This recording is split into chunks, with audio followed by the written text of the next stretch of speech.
Assalamualaikum warahmatullahi wabarakatuh. Kembali lagi bersama saya, Anggita Maharani dari SIG Angkatan 2022. Di sini saya akan menjelaskan hasil praktikum SDGL acara keempat, di mana kita akan menjelaskan tentang metode semantic segmentation berbasis deep learning untuk ekstraksi area penambangan dari peta topografi. Selanjutnya, saya akan menjelaskan apa itu metode semantic segmentation.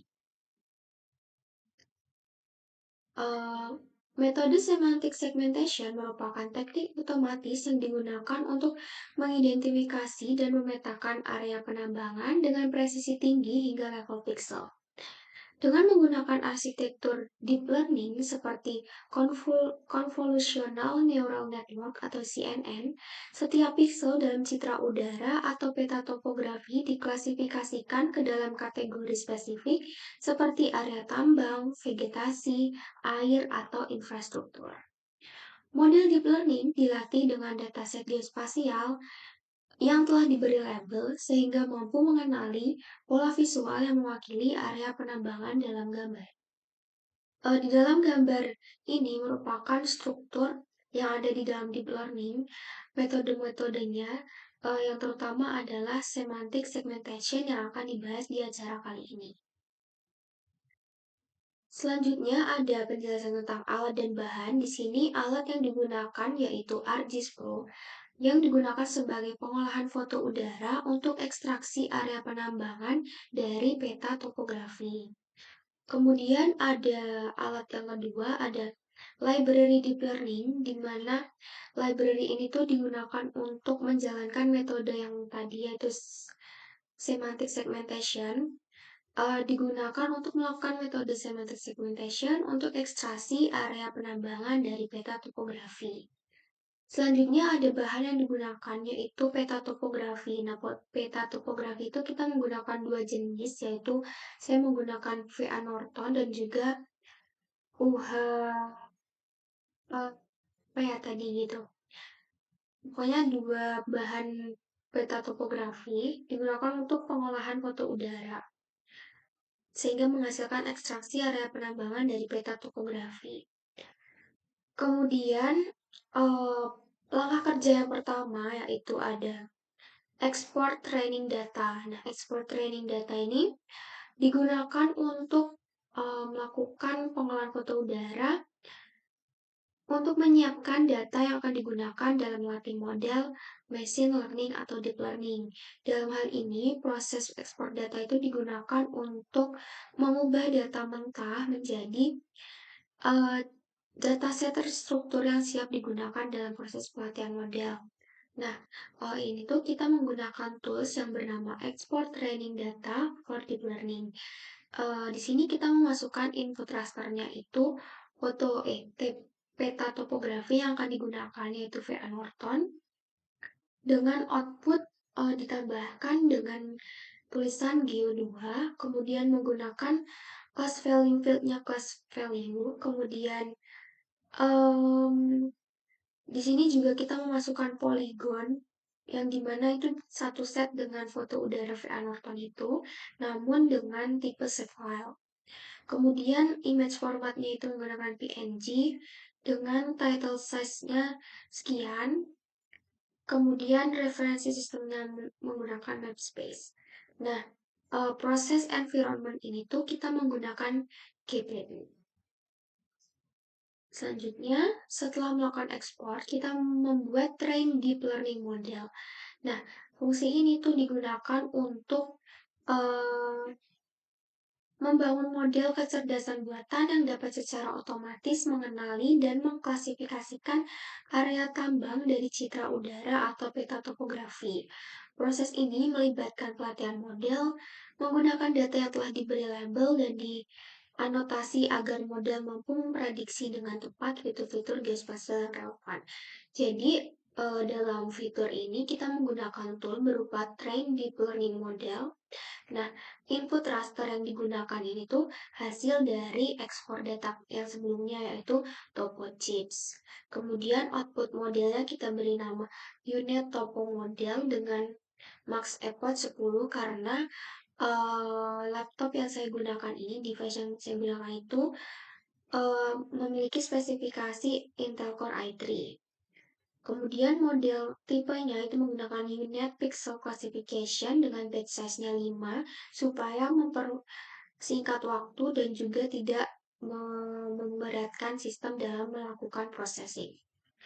Kemudian ada class balancing file. Ini diisi secara default sesuai dengan input rasternya. Kemudian kita ini backbone modelnya itu Resnet 18. Nah, environment-nya itu kita juga menggunakan GPU. Selanjutnya, oh ya ini kan sebelumnya di acara sebelumnya itu kita membuat sampel itu secara manual. Namun di dalam metode semantic segmentation itu tuh kita membuat model secara otomatis menggunakan ini tadi train deep learning model itu secara otomatis. Kemudian langkah yang ketiga yaitu classify pixel using deep learning. Ini tuh digunakan untuk mengidentifikasi dan mengkategorikan setiap pixel dalam citra berdasarkan kelas-kelas tertentu, misalnya area tambang, vegetasi, air, atau permukaan tanah.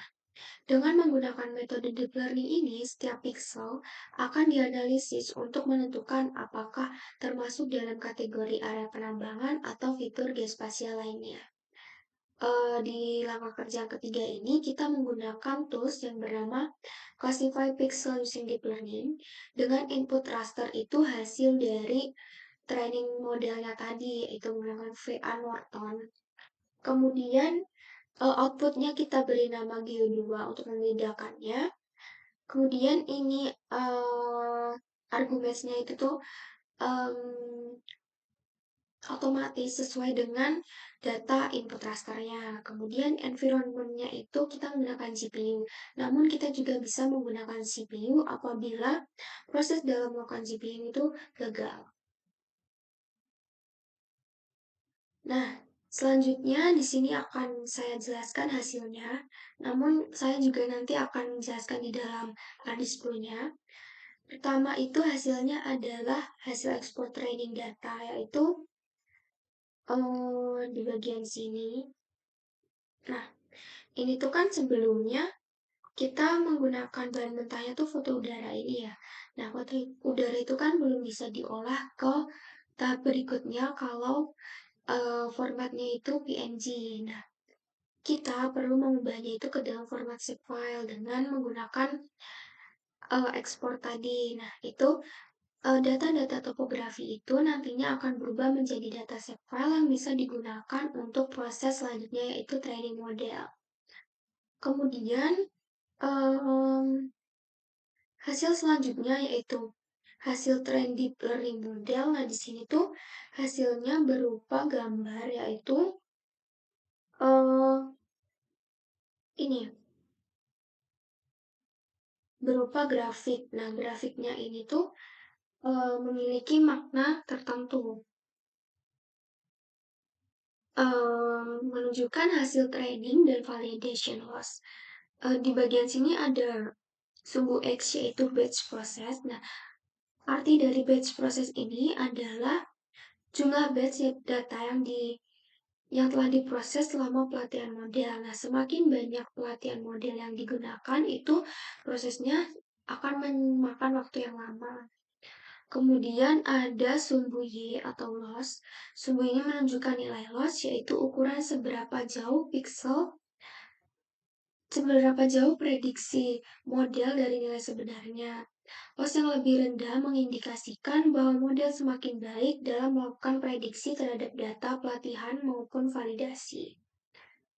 Kemudian di dalam grafik ini juga ada ada kurva warna biru dan juga orange. Warna biru ini tuh menunjukkan nilai trend, di mana nilai trend ini tuh menggambarkan nilai loss pada data pelatihan.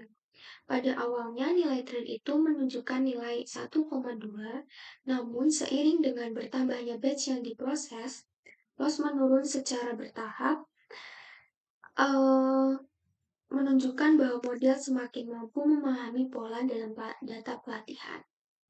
Kemudian kurva orange ini merupakan nilai validation di mana nilai ini tuh menunjukkan loss pada data validasi, yaitu data yang tidak dilatih langsung oleh model, namun digunakan untuk mengevaluasi generalisasi model terhadap data baru. Nah, penurunan loss ini tuh biasanya dipengaruhi eh, penurunan signifikan pada training loss ini menunjukkan bahwa model deep learning mampu belajar dengan baik dari data foto udara untuk mengenali area penambangan. Kemudian ada hasil yang berikutnya yaitu hasil classified. Itu kan pertama kita menggunakan hasil dari VA Norton data model. Kemudian hasil ini tuh digunakan kembali untuk mengklasifikasi peta topografi yang lainnya yaitu OH Summerfield. Nah, ini hasil dari classify ini tuh mengetahui gitu apakah termasuk dalam kategori area penambangan atau fitur geospasial lainnya. Gini.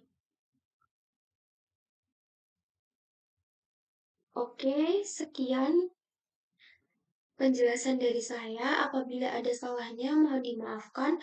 Wassalamualaikum warahmatullahi wabarakatuh.